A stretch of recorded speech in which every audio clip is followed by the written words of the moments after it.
யுக்ரைனில் இருக்க குழந்தைகளை இவர்கள் கடத்தி கொண்டு வந்து ரஷ்யாவில் வைத்திருக்கிறார்கள் அப்படின்றது தான் அவர் மேலே இருக்க குற்றச்சாட்டு. 125 நாடுகளுக்கு அவர் பயணம் செய்ய முடியாது. ஏன்னா அந்த 125 நாடுகளும் ஆனால் கையெழுத்து போட்ட சில நாடுகளுக்கும் அவர் சென்றிருக்கிறார். அவரை கைது செய்வதற்கு ஒருத்தர் பிறந்து வரணும். புட்டின் அவர்கள் டிசம்பர் 4, 5 வந்து இந்தியாவுக்கு வந்திருக்காங்க. இந்த இடத்துல நம்ம என்னென்ன மாற்றங்கள் எல்லாம் எதிர்பார்க்கலாம் சார்? பெரிய மாற்றங்களை எதிர்பார்க்க முடியாது.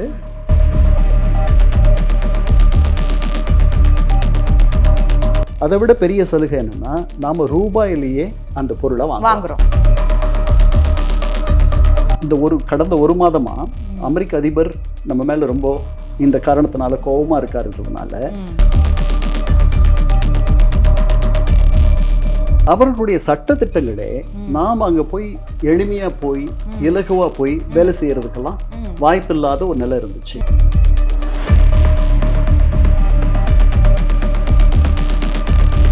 லைகா புரொடக்ஷன் சுபாஷ் கரன் வழங்கும் அனுபமா பரமேஸ்வரன் நடிப்பில் லாக்டவுன் டிசம்பர் 12 முதல். ரெட்மில் தமிழ் நேயர்களுக்கு வணக்கம். நம்ம கூட சிறப்பு நேர்காணல்ல UNFO ஆபீசர் கண்ணன் அவர்கள் இணைஞ்சிருக்காங்க. கண்ணன் சார் கிட்ட வந்து புதின் அவர்கள் இந்தியாவிற்கு வருகை, இந்தியாவின் வருகைக்கு அப்புறம் என்னென்ன மாற்றங்கள் எல்லாம் நடக்கும் அப்படின்றத கேட்டு தெரிஞ்சுக்கலாம். வணக்கம் சார். வணக்கம் பிரதி. எப்படி இருக்கீங்க? நல்லா இருக்கமா. புதின் அவர்கள் டிசம்பர் 4, 5 வந்து இந்தியாவுக்கு வந்திருக்காங்க. இந்த இடத்துல நம்ம என்னென்ன மாற்றங்கள் எல்லாம் எதிர்பார்க்கலாம் சார்? பெரிய மாற்றங்களை எதிர்பார்க்க முடியாது. பொதுவாக அரசு முறை உறவுகளில் எல்லாமே மெதுவாக தான் நடக்கும். ஓகே. இது வந்து ஒரு ஆழமான ஒரு நட்பு. ஒரு 60-70 ஆண்டுகளாக நமக்கும் அவர்களுக்கும் ஒரு மிக நேசமான ஒரு நட்பு இருக்கு. அந்த நட்பை இன்னும் வலுப்படுத்துகிற மாதிரி அவருடைய 4 ஆண்டுகளுக்கு பிறகு அவர் இங்கே வரார். அவரால் பல நாடுகளுக்கு போக முடியாது. 125 நாடுகளுக்கு அவர் பயணம் செய்ய முடியாது. ஏன்னா அந்த 125 நாடுகளும் சர்வதேச குற்றவியல் நீதிமன்றத்தில் உறுப்பினர்கள். இவர் மேலே இவரை கைது செய்யணும்னு சொல்லிட்டு ஒரு ஆணை பிறப்பிச்சிருக்கு அந்த நீதிமன்றம், இத்தாலியில் இருக்கு. அப்போது இவர் அந்த 125 நாடுகளுக்கு பயணம் பண்ணால் அவர்களுடைய கடமை இவரை கைது செய்து அவர்களிடத்தில் ஒப்படைக்க வேண்டும். அதனால் நீங்கள் போவீங்களா? போக மாட்டீங்க. இப்ப கையெழுத்து போடாத நாடுகள் கொஞ்சம் இருக்காங்க. அதுல முக்கியமானது அமெரிக்கா, முக்கியமானது சீனா, முக்கியமானது வடகொரியா. அந்த முக்கியமான பட்டியலில் நாம வந்துடுறோம். நாம கையெழுத்து போடல. அதனால அவர் தைரியமாக இங்க வரலாம். ஆனால் கையெழுத்து போட்ட சில நாடுகளுக்கும் அவர் சென்றிருக்கிறார். அவரை கைது செய்வதற்கு ஒருத்தர் பிறந்து வரணும். அவர் கிர்கிஸ்தான் போயிருக்கார், மால்டோவா போயிருக்கார், சவுதி அரேபியா போயிருக்கார், யுனைடெட் அரப் எமிரேட்ஸ் போயிருக்கார், சீனா போயிருக்கார்.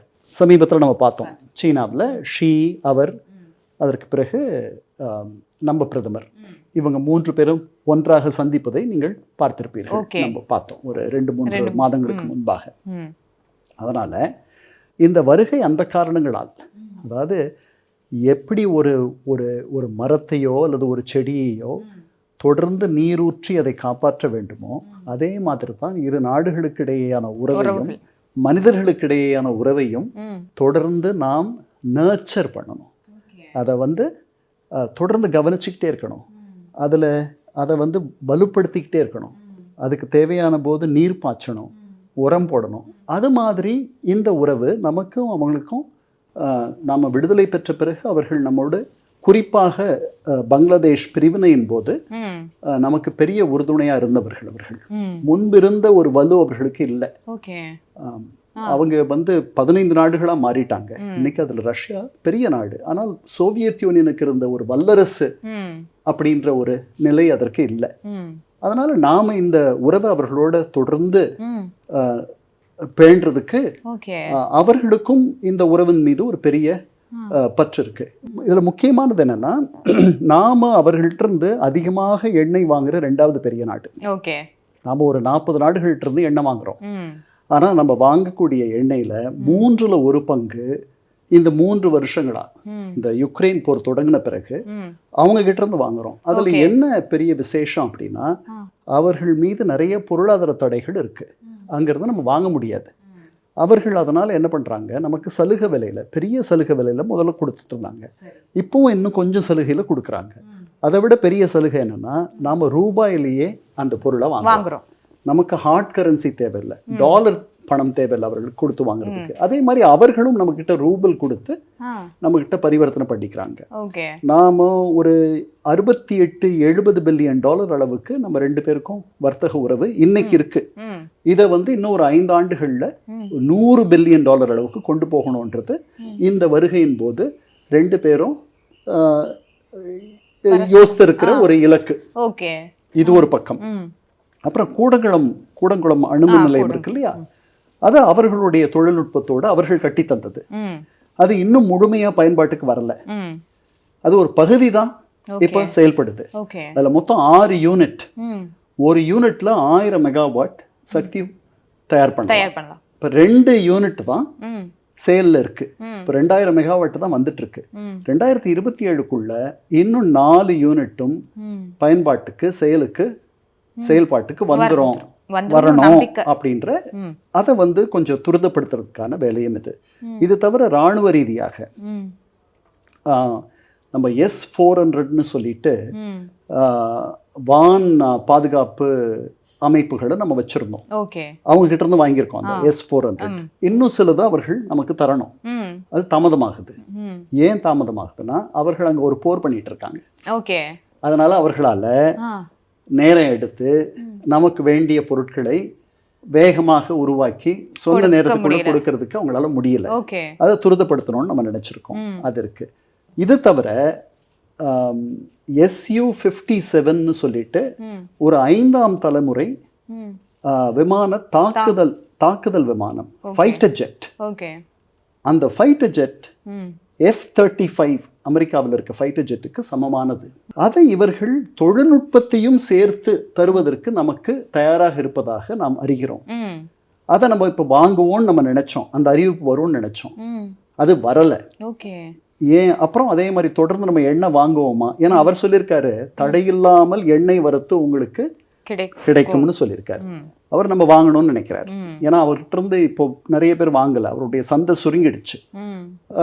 நாம இந்த கடந்த ஒரு மாதமா அமெரிக்க அதிபர் நம்ம மேல ரொம்ப இந்த காரணத்தினால கோபமா இருக்காருன்றதுனால நாம என்ன பண்ணியிருக்கோம்னா நம்முடைய oil and natural gas commission, Bharat petroleum, இந்த 2 அரசு நிறுவனங்களும் பொருளாதார தடைகள் விதிக்கப்படாத ரஷ்ய நிறுவனங்களிடமிருந்து நாம எண்ணெய் தருவிக்க முயற்சி பண்ணிக்கிட்டு இருக்கோம். இதுதான் பண்ணிக்கிட்டு இருக்கோம் நம்ம இப்போ. அதனால இது வந்து ஒரு இருதலை கொள்ளி எறும்பு மாதிரி. இந்த பாரம்பரிய நண்பர்களுக்கு உதவி செய்யணும்னா நம்ம தொடர்ந்து எண்ணெய் வாங்கணும். அது நமக்கு ஆதாயமா இருக்கு. அதனாலதான் நம்முடைய இவர் சொல்றாரு, வெளியுறவு செயலர் சொல்றாரு, விக்ரம் மிஸ்ட்ரி என்ன சொல்றாருன்னா மார்க்கெட் டைனமிக்ஸ் என்ன, அதுக்கப்புறம் அதாவது சந்தை எப்படி மாறுது, தினசரி மாறும், இறங்கும், ஏறும், எங்க மலிவா கிடைக்கும். அப்படித்தானே நீங்க ஏதாவது ஒரு பொருள் வாங்குறீங்களா, தரமா இருக்கணும், மலிவா இருக்கணும், அந்த இடத்தை நோக்கி நீங்க போவீங்க. அதுதான் மார்க்கெட் டைனமிக்ஸ். ஸோ சந்தை வீழ்ச்சி, ஏற்றம், இறக்கம், இது ஒண்ணு. அதுக்கப்புறம் வர்த்தக கோட்பாடு என்ன மாதிரியான இந்த 2 கொள்கைகள் தான் நாங்க எங்க இருந்து வாங்குறோம், எங்க விற்கிறோம் அப்படின்றதெல்லாம் தீர்மானம் பண்ணோம். வேற எதுவும் தீர்மானம் பண்ணாது அப்படின்றாரு.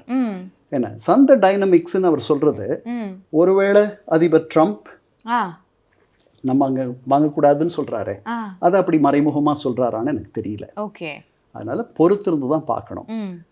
இப்போதைக்கு என்ன மாதிரியான ஒப்பந்தங்கள்லாம் வந்திருக்குன்னா, கப்பல் கட்டுவதில் அவர்கள் நமக்கு தொழில்நுட்ப அதை வந்து கடத்துவதற்கு அவர்கள் தயாராக இருக்கிறார்கள். நாம இங்கிருந்து மருந்துகளை நிறைய அவர்களுக்கு ஏற்றுமதி செய்கிறோம். அதற்கு பிறகு மீன்வளத்துறை, அதில் நம்முடைய மீன்வளத்துறை அமைச்சர் அவருடைய தூதுக்குழுவில் வந்த அந்த குறிப்பிட்ட துறையை கையாளுபவர், அவங்க 2 பேரும் சந்திச்சு பேசியிருக்காங்க. அதுல ஒரு பெரிய வாய்ப்பு இருப்பதாக 2 நாடுகளும் எண்ணுகின்றன. இது தவிர நம்ம தரப்புல இருந்து ஒரு பெரிய நல்லெண்ணெய் அறிகுறியா என்ன பண்ணியிருக்கோம்னா 30 நாள் கட்டணம் இல்லாத ஆன்லைன் விசா, ரஷ்யர்கள் இங்க வராங்கன்னா அதை நம்ம அறிவிச்சிருக்கோம். அவர்கள் அதை அப்படி அறிவிக்கல. நம்ம வந்து 4700 ரூபாய் கட்டணும் நம்ம அங்க போறதுன்னா. ஆனால் நம்ம ஏன் இந்த சலுகை கொடுக்கணும்? நம்ம அவங்க மேல இருக்கிற ஒரு இது நட்பின் ஒரு ரீதியாக. ஆமா அது வந்து ஒரு குட்வில் ஜெஸ்டர், ஓகே ஒரு நல்லெண்ணெய் செயல். ஓகே அது வந்து அவர்கள் அதை வந்து பிரதிபலிப்பாங்க. அவர்கள் அதை திருப்பி கண்டிப்பாக என்ன பண்ணுவாங்க, இதே மாதிரி அவர்களும் அறிவிக்கலாம் கொஞ்ச நாள் கழிச்சு. ஓகே 64 நாடுகள் ஆன்லைன்லயே விண்ணப்பிச்சு ரஷ்யாவுக்கு போலான்ட்டு 2023 ஒரு நிலையை கொண்டு வந்தாங்க. அந்த நிலையை கொண்டு வரும் பொழுது அதுல அந்த 64 நாடுகள்ல இந்தியாவும் ஒண்ணு. ஸோ இங்கிருந்து அங்க இந்த போர்னாலையும் மற்ற காரணங்களாலையும் ஓகே தொழில்நுட்ப வல்லுநர்கள் அவர்களுக்கு ஒரு பெரிய தேவை இருக்கு. அந்த தேவையை இந்தியர்களை வச்சு நிரப்பணும்னு அவங்க நினைக்கிறாங்க. இவ்வளவு நாள் என்ன சிக்கலா இருந்துச்சுன்னா மொழி ஒரு பெரிய சிக்கல். இன்னும் அந்த சிக்கல் இருக்கு. அவர்களுடைய சட்ட திட்டங்களே நாம் அங்க போய் எளிமையா போய் இலகுவா போய் வேலை செய்யறதுக்கெல்லாம் வாய்ப்பில்லாத ஒரு நிலை இருந்துச்சு. அந்த சட்ட திட்டங்களை அவர்கள் தளர்த்துகிறார்கள். ஓகே சம்பிரதாயங்கள் எல்லாம் கடந்து மறந்து அந்த விதிகளெல்லாம் தூக்கி எறிஞ்சிட்டு போய் விமான நிலையத்தில் அவரே நின்று வரவேற்றார். அப்புறம் 2 பேரும் ஆற தழுவிக்கிட்டாங்க. அதுக்கப்புறம் தன்னுடைய கார்ல அவரை அழைச்சிட்டு போனார். இது வந்து அவர் திருப்பி பண்றது தான். ஏன்னா 3 மாசம் முன்னாடி இதைத்தான் புட்டின் பண்ணாரு. ஓகே புட்டின் தான் முதல்ல அதை பண்ணாரு. ஷங்காயில அவர்கள் போன அந்த மாநாட்டுல நம்முடைய பிரதமரை அவருடைய கார்ல அழைச்சு உட்கார வச்சுக்கிட்டு அழைச்சிட்டு போனார். ஓகே அதனால லீமோ டிப்ளமசி அப்படின்னு அதுக்கு ஆங்கிலத்துல பேர் சொன்னாங்க. லெமசீன் டிப்ளமசி, லெமசீன் ராஜதந்திரம். அதனால இது திருப்பி அப்புறம் அவர்கள் 2 பேரும் தனியா உட்கார்ந்து ஒரு அந்தரங்க விருந்து. ஓகே அது அவர்கள் மட்டுமே, அவருடைய மொழிபெயர்ப்பாளர்கள் அவங்க எல்லாம் இருந்திருப்பாங்க. ஓகே ரொம்ப சின்ன ஒருவேளை ஜெய்சங்கர் அங்க இருந்திருக்கலாம், எனக்கு சரியா நான் பார்க்கல. அப்போ அதுல இந்த மாதிரி உங்ககிட்ட எண்ணெய் தொடர்ந்து வாங்கினா அங்க எங்களுக்கு ஒரு சிக்கல் வரும். நாங்க ஒரு பெரிய வர்த்தக ஒப்பந்தத்தை எதிர்பார்த்து காத்துட்டு இருக்கோம். அந்த ஒப்பந்தம் தொடர்ந்து, அதாவது அமெரிக்கர்கள் இந்த வருகை இதுவரைக்கும் ட்ரம்ப் இந்த வருகை தொடர்பாக தன்னுடைய ட்ரூத் சோஷியல் வலைத்தளத்தில் இதுவரைக்கும் எதுவும் போடலைன்றதே ஒரு நல்ல அறிகுறி. ஏன்னா இந்த வருகையை நாம் மிதமாக கையாண்டிருக்கிறோம். நம்ம பெருசா கொண்டாடல, தனிப்பட்ட முறையில கொண்டாடணும். மற்றபடி அதிரடி நாங்க SU-57 5ஆம் தலைமுறை ஃபைட்டர் ஜெட் வாங்க போறோம், இன்னும் நிறைய அணு உலை கூடங்களை குடியியல் பயனுக்காக சக்தி உருவாக்குவதற்காக ரஷ்யர்கள் உதவியோடு செய்ய போகிறோம் அப்படின்லாம் பண்ணாத. நாம ரொம்ப நீங்க சொல்றதுன்னா அடக்கி வாசிச்சிருக்கோம்னு நீங்க சொல்லிருக்கீங்க. நாங்க சொல்ல மாட்டீங்க. சரி, ரொம்ப மிதமா நம்ம கையாண்டிருக்கோம். ஸோ இப்போ வந்து இந்த போக்குவரத்து இதுக்கப்புறம் அந்த மார்க்கெட்டிங் இதெல்லாம் வந்தாலும் கூட இப்போ புதின் அவர்கள் திடீர் வருகை என்னவா இருக்கும்? இல்ல அப்படி இல்லை. 4 ஆண்டுகளுக்கு நான் தான் முன்னாடியே சொன்னேன், ஒவ்வொரு உறவும் அது தொடர்ந்து பராமரிக்கணும். ஏன்னா அந்த உறவு சீர்கெட்டு போய்விடும். அதனால அது அதனுடைய தொடர்ச்சி தான் இது. 4 ஆண்டுகள் ஆச்சு அவர் இங்க வந்து. சரி. அதனால அரசு முறை பயணமா அவர் வரார். அவர் போகக்கூடிய நாடுகள் ரொம்ப சுருங்கிடுச்சு. ஒரு 2 மாதங்கள் முன்னாடியோ 1 மாதம் முன்னாடியோ அவர் அலாஸ்கா போனார். புட்டின் அதிபர் ட்ரம்ப் அழைச்சு, இந்த போர் வந்து அவருக்கு இன்னும் மேல துன்பங்களை தந்திருக்கு. அந்த குற்றவியல் நீதிமன்றம் அவரை குற்றவாளின்னு சொல்லியிருக்கு. அவரையும் அவருடைய இன்னொரு கூட்டாளியும். எதுக்கு அப்படி சொல்லியிருக்குன்னா, யுக்ரைன்ல இருக்க குழந்தைகளை இவர்கள் கடத்தி கொண்டு வந்து ரஷ்யாவில் வைத்திருக்கிறார்கள் அப்படின்றது தான் அவர் மேல இருக்க குற்றச்சாட்டு. அது ஒரு போர் குற்றம். வேறு இனத்தைச் சேர்ந்த குழந்தைகளை அவர்களுடைய அனுமதி இல்லாமல் நீங்கள் எடுத்து வந்து இங்க வளர்ப்பது என்பது முறையில்லை. அதை இவர் பண்ணிட்டாருன்னு சொல்றாங்க. அல்லது இவருடைய இவருடைய தலைமையின் கீழ் உள்ள அரசுல இருக்கக்கூடிய ஆட்கள் பண்ணிட்டாங்க. அது அவர் வந்து சகிச்சுக்கிறாரு, அதை அவர் தடுக்கல அப்படின்றது அவர் மேல இருக்க குற்றச்சாட்டு. அதனால அவருக்கு ரொம்ப நட்பு நாடுகள் கிட்ட தான் போக முடியும். அப்படி நட்பு நாடுகள் வரிசையில அவருக்கு பெரிய இடத்துல இருக்கிறது வடகொரியா. பெரிய இடத்துல இருக்கு. ஏன்னா அவர்கள் வீரர்களையும் அனுப்புறாங்க சண்டை போடுறதுக்கு. யுக்ரைன்ல யுக்ரைன் எதிர்த்து சண்டை போட வீரர்கள் போறாங்க. அப்படி இல்லாத மற்றபடி ஒரு நேயமான ஒரு வார்மான ஒரு வெப்பமான ஒரு உறவு யாருக்கு இருக்குன்னா இந்தியர்களோட இருக்குன்னு சொல்லலாம். அதனால அவர் வந்திருக்காரு, அவ்வளவுதான். இப்போ இவர் வந்துட்டு போயிட்டாரு. இன்னொரு 5ஆம் தேதி டிக்கெட் கிளம்பிருப்பாப்ல. ஸோ இதுக்கப்புறம் இந்தந்த கொள்கையெல்லாம் கொண்டு வந்ததா இல்லை இந்தந்த அக்ரிமெண்ட்ஸ் வந்து சைன் பண்ணியிருந்தாங்கன்னா இன்னும் பெஸ்ட்டாக இருக்கும். வரும் காலங்களில் இந்தியாவுக்கு இதெல்லாம் முக்கியமான திட்டங்களாக மாறுறதுக்கான வாய்ப்புகள் இருக்கு. இல்லை இதை பண்ணாமல் விட்டுட்டாங்களோ அப்படின்னு எதுனா இருக்கா? அது எதுனா சொல்லுங்க. இல்லை, அப்படி இல்லை. அதுதான் நான் சொல்றேனே, இராணுவ ரீதியாக நம்ம எதிர்பார்த்த அந்த அறிவிப்பு வரல.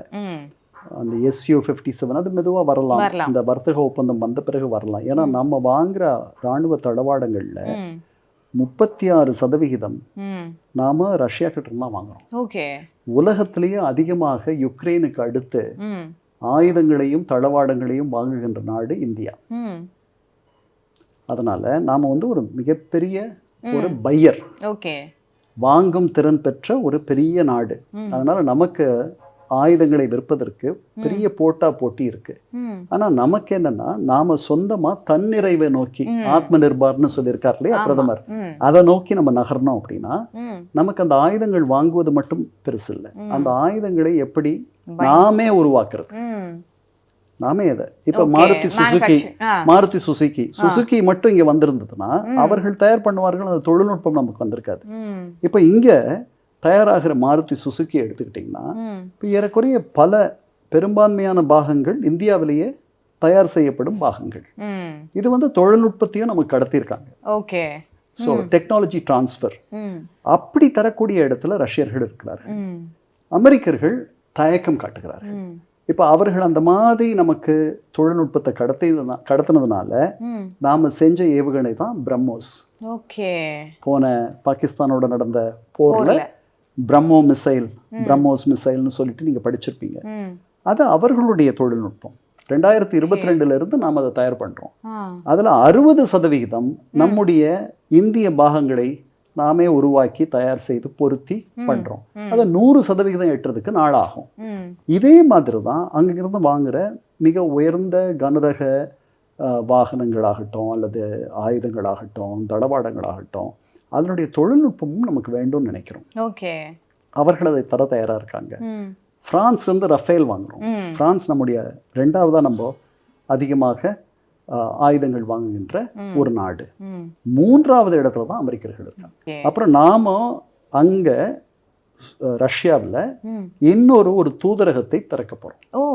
ஆமா, துணை தூதரகத்தை திறக்க போறோம். யெகட்டன்பர்க்னு சொல்லிட்டு ஒரு இடம், அந்த இடத்துல திறக்க போறோம். ஓகே சார், இதுவரைக்கும் முழுமையான ஒரு தகவலை கொடுத்துருக்கீங்க. அடுத்தடுத்து இதே போல நிறைய விஷயங்களை பத்தி உங்ககிட்ட இருந்து பேசணும். நன்றிகள் sir. Thank you sir. Lyca production Subaskaran வழங்கும் அனுபமா பரமேஸ்வரன் நடிப்பில் லாக்டவுன் டிசம்பர் 12 முதல்.